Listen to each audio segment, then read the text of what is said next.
I will be starting the session in next 1 minute.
So good morning, everyone. Welcome to today's session of After Hours with William O'Neill India. My so before going ahead, I'd like to give a small disclaimer that any security stock that we'll be discussing today should not be considered as a buy or sell recommendation, and we're just doing it for education purpose. So without taking up much time, I like to start with Nifty 50 chart analysis first for the day, and then we'll start. We'll talk about the week as well. So Nifty had a positive opening. It made an intraday high of around 17,670, and then some kind of volatility and sell-off came for the market, and Nifty made an intraday low of 17,520 and went into the negative territory as well. And after that, in the last 15 to 20 minutes, it kind of recovered and closed in the positive zone and closed around 17,560 to be precise, or 17,550. Talking about the week's uh, action for Nifty, after a couple of weeks or maybe 3 weeks of gaining, Nifty probably declined by around 1% for the week. Okay. And now let's talk with the perspective of O'Neill and how it's placed with respect to some key supports and resistance, and how with respect to some key moving averages as well. So talking about, this week movement, Nifty was like one this is the moment, and Nifty was kind of highly volatile for the week as well. So everyone expected that this week Nifty might cross the 18,000 mark here. So kind of face some kind of overhead supply there, and it's expected to face some kind of overhead supply like at the previous highs of around 18,100, 18,350 as well. And but on the positive front, if we talk about it, the Nifty did find support at the 21 DMA, that is this line here, this channel I'm talking about. The 21 DMA found some good support and made a reversal from there on huge volumes, and that is a really positive sign for Nifty. And after like climbing like around around 2,700, 2,800 points from the lows, it's expected that Nifty will undergo some kind of consolidation, some kind of minor correction as well. But till the point in time in this kind of a market, till your 21 DMA is not breached and Nifty is able to trade above the 21 DMA, then it's a really good sign for the market. And talking on from the O'Neill front, even the distribution day count is very low at 2. And from my count, if I remember it right, one distribution day is set to expire next week as well. So on the 25-day rule, so distribution day expires after your 25 trading sessions. So that's a really good sign. So till the point in time your distribution days are contained below like 4, 5, or 6, Nifty will continue to remain in confirmed uptrend, but it's not likely to be like one way rally, but there will be some kind of consolidation, some kind of previous overhead supply, which can probably act as resistance for Nifty. But if there is some global macroeconomic positive, maybe, or some kind of shocks as well, it can lead to adverse movements or even volatility within your for Nifty as well.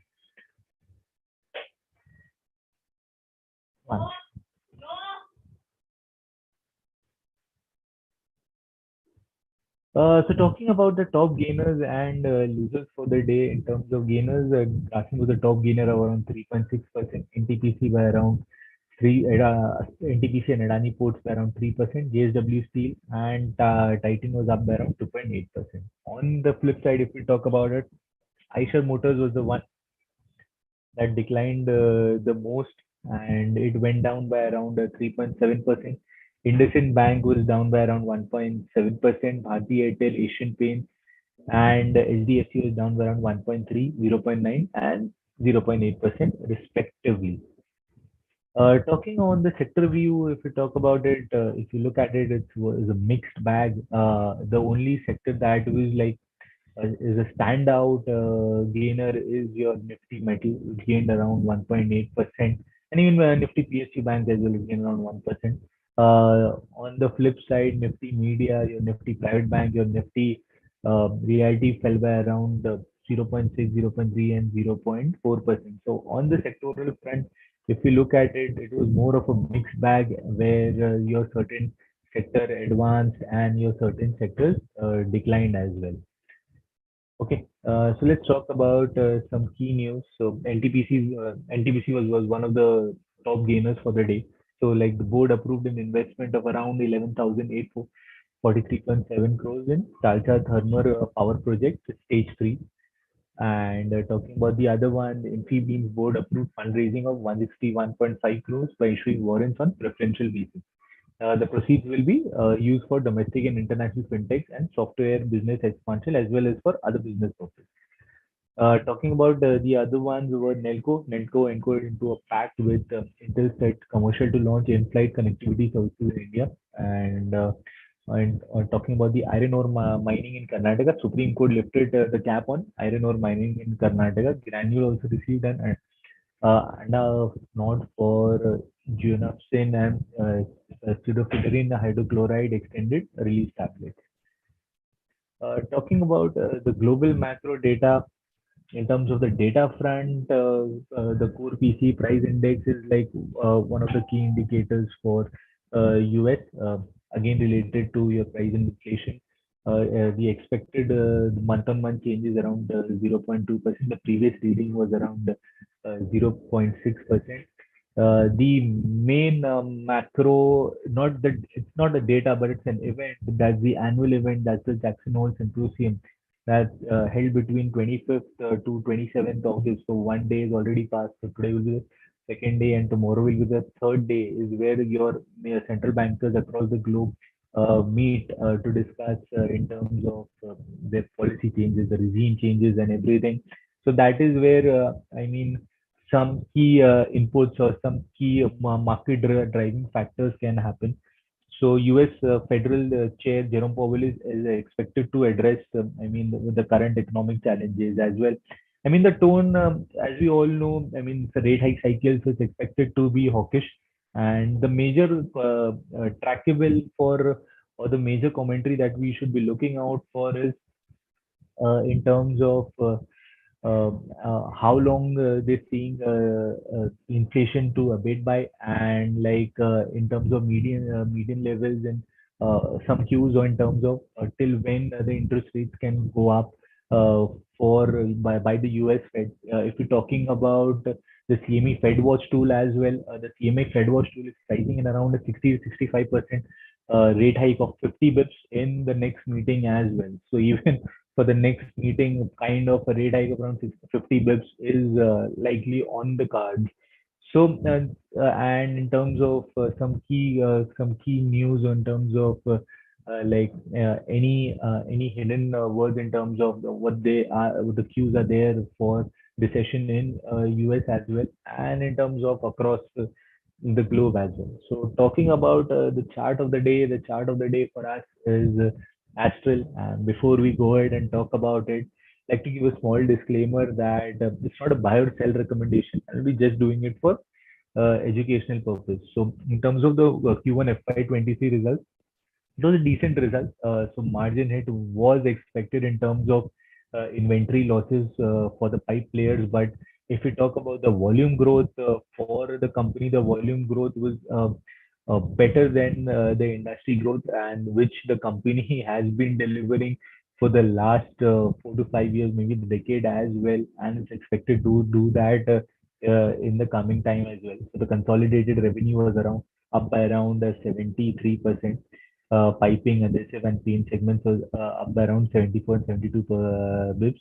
EBITDA margin declined by around 430 bips to YOY to 14.2%, mainly on account of inventory losses and volatile PVC prices. So the key future triggers for the stock will be the pickup in housing sales and construction activity, which is expected to do well for both the pipe segment as well as the adhesive segment.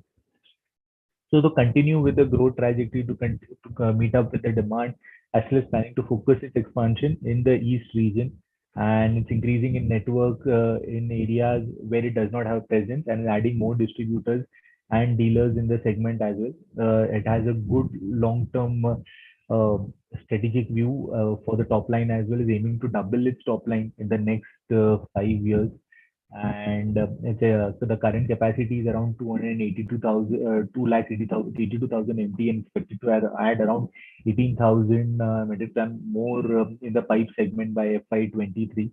So Astral margins in the pipe segment have remained under pressure on account of volatile polymer prices, and that's why inventory losses as well.